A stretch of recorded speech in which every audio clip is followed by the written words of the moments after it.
They learned his name before they learned fear itself. In the northern valleys, where stone villages clung to the earth like prayers whispered too late, the name of King Severin of Ashmoor moved faster than the wind. It traveled through kitchens at dawn, through courtyards at dusk, through the pauses that followed unfinished sentences. Women spoke it rarely, and when they did, their voices fell to a careful hush, as if the name could hear them. Severin was not born monstrous. He was born silent. From childhood, he watched rather than spoke, observed rather than acted. The court mistook this for wisdom. The priests called it discipline. But those who served close enough learned that silence, when sharpened, could cut deeper than rage.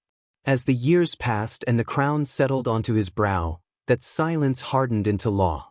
The kingdom of Ashmoor was orderly to the point of suffocation. Streets were clean, rituals precise, punishments exact. Nothing was random. Nothing was forgiven lightly. Severin believed chaos was the greatest sin, and he ruled as if the world itself might fracture if he loosened his grip for a moment. His decrees were written in cold, formal language, but their consequences were intimate, reaching into homes, into bodies, into futures. Women felt those consequences first. It was not written anywhere that they should tremble. There were no proclamations aimed directly at them, no banners declaring cruelty. Instead, there were precedents. A woman who spoke out of turn and vanished from the market stalls. Another who broke a ritual rule and was summoned to the inner court, returning weeks later with eyes that refused to meet daylight. Stories accumulated, layer upon layer, until they no longer needed proof. Memory was enough. In Ashmoor, memory was a survival skill. Severin's court was a place of marble and shadow. Sunlight entered reluctantly, filtered through high windows that seemed designed to observe rather than illuminate. The king sat elevated, distant, his presence felt more than seen. He did not shout. He did not threaten. He listened. And when he decided, his judgment arrived with terrifying calm, final and unalterable. Women who were called before him described the same sensation, the room shrinking, the air thickening, time slowing as if resisting what was about to happen. Severin would look at them not as individuals, but as variables in an equation only he understood. To him, order mattered more than mercy. Example mattered more than intent. Outside the palace walls, mothers warned daughters with half sentences. Midwives paused before finishing their advice. Even laughter learned its limits. In Ashmoor, joy existed, but it was careful, measured, always aware of the line it must not cross. And above it all, unmoving and unseen, stood King Severin, an architect of fear who never raised his voice, a ruler whose name alone was enough to make women still their hands and steady their breath. Because in Ashmoor, fear was not sudden. It was taught. The fear did not come from spectacle. That was what made it endure. King Severin did not indulge in public cruelty, nor did he stain the squares with blood for entertainment. His methods were quieter, more disciplined, and therefore more terrifying. What happened behind closed doors shaped behavior far beyond the palace walls. Ashmoor ran on rituals. Every role had its posture, every word its timing. Women were expected to move within these invisible boundaries as naturally as breathing. Most did. Those who failed rarely failed twice. There was the case of Elira, remembered not for what she did, but for how little she did wrong. She had inherited her husband's workshop after his death, a technicality allowed by old law but discouraged by custom. She paid her dues, followed the guild rules, kept her head low. Still, one morning a sealed notice arrived. She was summoned to account for an imbalance. No one ever discovered what imbalance meant. Elira returned months later, thinner, quieter, her workshop transferred to a distant cousin she barely knew. She never spoke of the palace. She never spoke much at all. Her story spread not because it was shocking, but because it was ordinary. That ordinariness was the lesson. Severin believed fear should be efficient. He despised excess. In his view, terror worked best when it was precise, when it arrived wrapped in legality and reason. His council learned this quickly. They drafted laws broad enough to allow interpretation, narrow enough to target. The king rarely intervened directly. He allowed the system to act as his extended will. Women understood that the rules were not designed to protect them, but to measure them. Every action could be weighed. Every silence could be questioned. Even virtue, if displayed too openly, could be interpreted as defiance. The safest position was invisibility.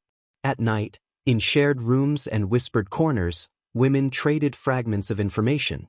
Not plans, not resistance, just knowledge. Who had been summoned? Who had returned changed? Who had not returned at all? Names were spoken carefully, dates remembered precisely. These fragments formed a map of danger, constantly updated. Severin's genius, if it could be called that, was his ability to remain distant from the fear he created. He never needed to explain himself. Mystery did the work for him. Each unanswered question multiplied anxiety. Each rumor, uncorrected, became policy in the minds of the people. From the palace balcony, the kingdom looked peaceful. Markets functioned. Festivals occurred on schedule. Order reigned. Visitors praised Ashmoor for its discipline, its calm. They did not see the way women flinched at official footsteps, or how conversations died when palace messengers appeared. Fear had become woven into daily life, subtle as dust. And at its center, untouched by consequence, sat King Severin, watching, listening, allowing the tremble he inspired to do what armies never could, govern from within. As the years passed, fear matured into instinct. Girls grew up watching their mothers choose words with surgical care, measuring every gesture as if the air itself were listening. By the time they were old enough to understand the king's name, they already knew how to lower their eyes when it was spoken. No one taught them directly. The kingdom taught them. King Severin rarely appeared in public, yet his presence was constant. His likeness hung in halls and offices, carved into stone, stamped onto law. The face was always the same, calm, composed, unreadable. It was this unreadability that unsettled people most. Rage could be anticipated. Mercy could be hoped for. Silence offered neither. Within the palace, servants learned to move without sound. Female attendants, in particular, were trained to anticipate before being addressed. To hesitate was dangerous. To ask questions was worse. Severin valued efficiency above all else, and inefficiency, in his mind, was often a moral failure rather than a simple mistake. There were no official records of punishments that targeted women specifically. Everything was justified under broader principles: stability, continuity, moral balance. But patterns were noticed. When unrest threatened, women were summoned. When traditions weakened, women were corrected. When examples were needed, women became them. Severin believed that influence flowed through households. Control the center, and the edges would follow. He did not need mass repression. He needed pressure at the points that mattered most. Fear spread from there quietly, reliably. Some women attempted to leave Ashmoor. Few succeeded. Borders were strict, permissions rare. Those who were denied learned quickly that refusal was not the end of the matter. Being noticed was a risk in itself. Most chose to remain, adapting instead, reshaping their lives around what was allowed rather than what was desired. Yet fear did not erase memory. Older women remembered a different Ashmoor, before Severin's reign, when mistakes were corrected openly and mercy had weight. These memories survived in fragments, passed down carefully, never framed as longing, only as caution.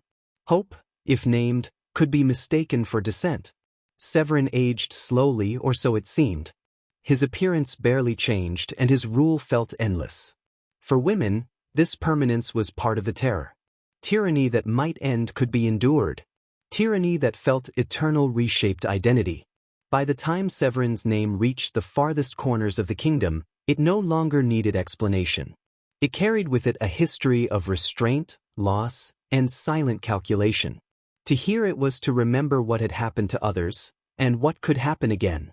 In Ashmoor, fear did not scream. It waited. What unsettled the women of Ashmoor most was not what Severin did, but when he chose to act. There was no predictable rhythm to his attention. Years could pass in relative calm, and then, without warning, a single decree would ripple through the kingdom like a silent shock. One summons. One correction. One example. Enough to remind everyone that the king had never stopped watching. Severin understood anticipation better than violence. He allowed uncertainty to ferment. When nothing happened, people feared what might. When something finally did, it felt inevitable, as if the kingdom itself had decided. Responsibility dissolved into abstraction. No one blamed the king directly. They blamed fate, order, necessity. That was how Severin preferred it. Women learned to read signs others ignored. A delay in court announcements. A sudden audit of households. The reassignment of palace staff. These were not random. They were warnings.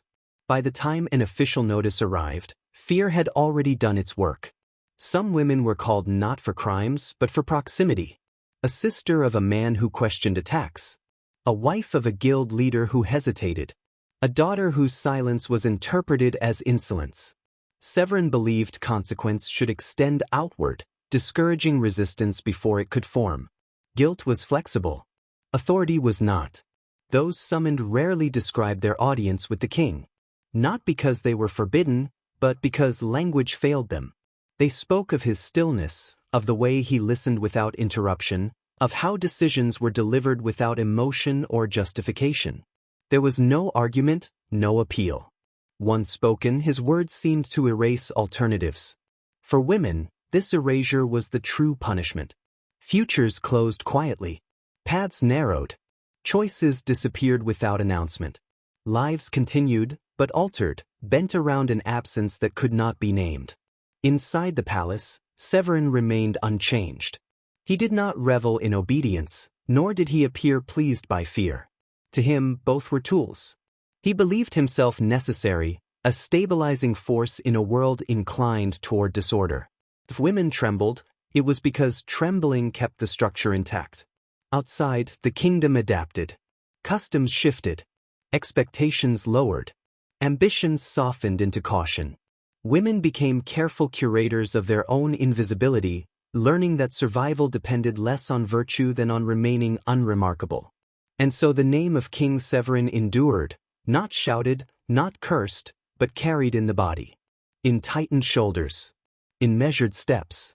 In the quiet decision, made again and again, not to be seen. Because in Ashmoor, being seen was the beginning of consequence. Time did not soften Severin's rule, it refined it. The longer he reigned, the less he needed to intervene. Fear had learned to operate on its own. Women adjusted their lives before orders arrived, anticipating restrictions that had not yet been spoken. In this way, the king governed even in absence. There were moments when resistance flickered, not openly, never loudly, but in small refusals. A glance held too long. A tradition practiced in secret. A decision made quietly within a household. These moments rarely lasted. Someone always noticed. Someone always reported, not out of loyalty, but out of self-preservation. Fear, once embedded, demanded participation. Severin encouraged this without acknowledging it. He rewarded order, not honesty. Stability, not truth. Those who aligned themselves with the system were left untouched, sometimes even elevated. Women understood the message clearly. Safety belonged to those who complied, not to those who were right. As seasons passed, the palace became less a place and more a concept.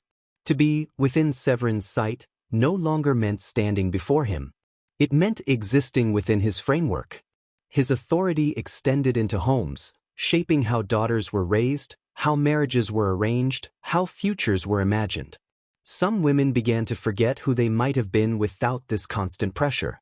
Fear does not only restrict action, it reshapes identity. Desires grew smaller. Dreams learned to disguise themselves as duties. What once felt like loss slowly became normal. Yet beneath the surface, something endured. Not hope. Hope was too dangerous, but awareness. Women remembered patterns. They remembered how fear had been introduced, how it had spread, how it was maintained. This memory did not free them, but it kept them human. It reminded them that the trembling had a source. Severin, for his part, seemed satisfied. The kingdom functioned as intended. There were no uprisings, no chaos. From his perspective, the system worked. If fear was the price, it was a price he believed justified. But fear, when stretched across generations, leaves traces. It settles into silence, into restraint, into stories told only when no one else is listening. And those stories, quiet as they were, carried the truth forward. That King Severin did not need to shout. That his power lived in anticipation. And that women trembled not because they were weak, but because they understood exactly how the kingdom worked. As Severin's reign stretched onward, a strange distortion settled over Ashmoor. What had once felt unbearable slowly became routine. Fear did not disappear, it stabilized. It found a steady rhythm, predictable in its unpredictability. Women no longer asked when the next decree would come. They lived as if it were always imminent. This constant readiness reshaped relationships.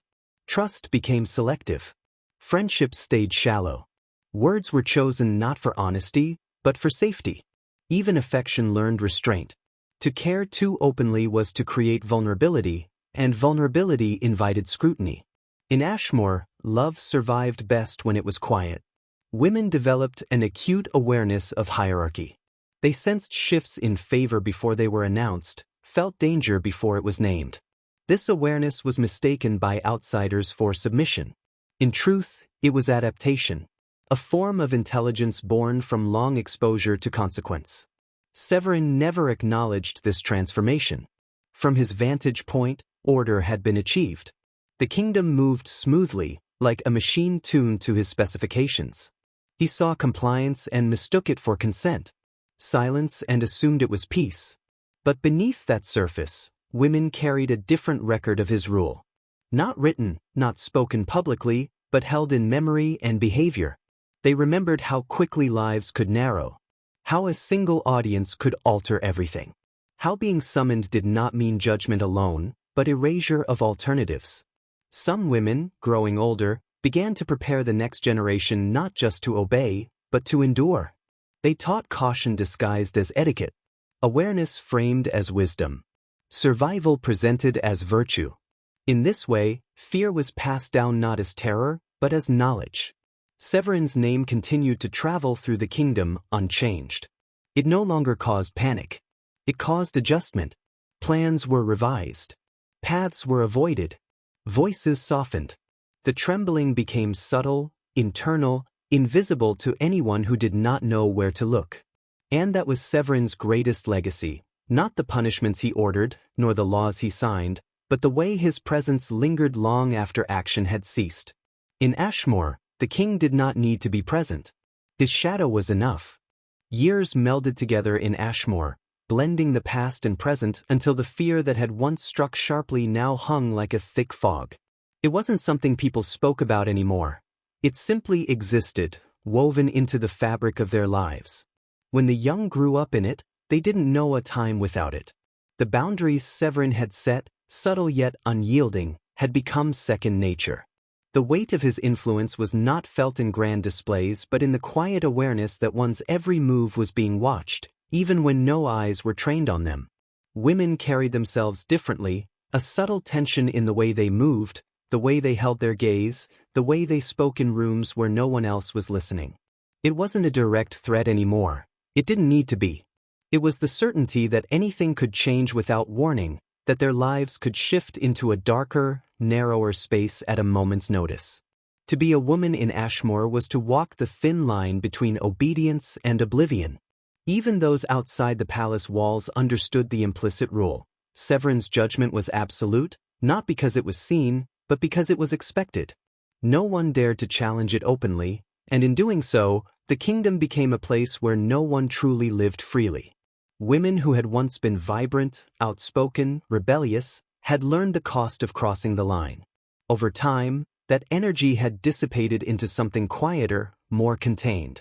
But there were murmurs, whispers, buried beneath layers of propriety and fear. An old story about a woman who had defied Severin, who had dared to speak her mind in a room filled with lords and knights. The story was never told in full, but it lingered like smoke, too dangerous to be spoken aloud but too significant to be forgotten. The details didn't matter as much as the message, that even one person could still defy the king. That, perhaps, there was hope in the act of resistance itself, if not in success, then in the mere attempt. Severin, of course, never heard those whispers. If he did, he would have interpreted them as the remnants of a fractured kingdom. He believed his rule had cleansed Ashmoor, made it a land of discipline and order. He never questioned the stability his reign had provided, never wondered what might have been lost in the process. To him, there was no cost too high for the peace he had cultivated. Yet there was a subtle shift. The next generation of women, raised under the constant tension of Severin's name, began to notice what their mothers had not dared to see. They started to question the silence. They began to notice the cracks in the kingdom, the places where the king's control seemed less invulnerable, where people had begun to act with quiet defiance, where the tremble had turned to a steady undercurrent of resolve. In the markets, in the villages, in the farthest reaches of Ashmoor, the younger women whispered to one another about things that had once been unspoken. They compared notes on those who had disappeared, those who had been silenced, and those who had managed to slip through unnoticed. And there, in the hushed corners of the kingdom, a quiet rebellion began to take root, not in direct defiance, but in a shared understanding that fear, when overextended, began to lose its grip. And as Severin grew older, more detached, more certain in his unchallenged reign, he never noticed. He never saw the subtle shifts in the people he thought he had conquered. Fear, it seemed, was not as absolute as he had believed. It could only be sustained for so long before the cracks began to widen. The tremble had not disappeared. It had merely taken on a new form. And in the distant corners of Ashmoor, something stirred, a whisper, a thought, an idea, that perhaps, just perhaps, the name of King Severin might one day be forgotten, not because of what he had done, but because of what he had failed to do. It was the beginning of an unraveling. Quiet but undeniable. Severin did not see the end coming. Rulers like him rarely did. From the height of the throne, change always looked like noise, irrelevant, distant, manageable. He mistook quiet for permanence, mistook endurance for submission. The kingdom still obeyed. The rituals still held. The fear was still there. And so he believed his work complete. But fear, once fully learned, eventually taught something else. Women no longer trembled because they expected punishment at every step. They trembled because they understood power, how it functioned, how it sustained itself, how it weakened when it relied too heavily on silence. They had lived inside Severin's system long enough to see its limits. A structure built entirely on restraint could not adapt forever. The younger women carried themselves with the same caution as their mothers, but something beneath that caution had shifted. They complied, yes, but they also observed. They remembered. They connected patterns across years and households. What Severin had intended as fragmentation slowly became shared understanding. Nothing dramatic marked the change. No uprising. No public defiance. Life in Ashmoor continued as it always had. But the tremble altered. It became controlled. Directed. No longer fear alone, but awareness sharpened by experience. When Severin finally fell ill, the kingdom did not react as he might have expected. There was no celebration. No visible relief. Only a deep, collective stillness, as if Ashmoor itself were holding its breath. Women watched carefully, not out of loyalty, but out of habit. They had learned that moments of transition were the most dangerous of all. When news of his death spread, it moved quietly, without ceremony. The name that had once tightened throats now passed through the air with less weight. It still carried memory, still carried consequence, but it no longer commanded the body in the same way. King Severin had ruled through anticipation. He had mastered fear as a tool. But he had never understood what lived beneath it. He had never understood that those who tremble also learn. And so his legacy remained not in monuments or laws, but in the generations of women who remembered exactly why they had once been afraid, and how that fear had shaped them. In the end, women trembled at the name of King Severin not because he was eternal, but because he taught them what power looks like when it is finally understood.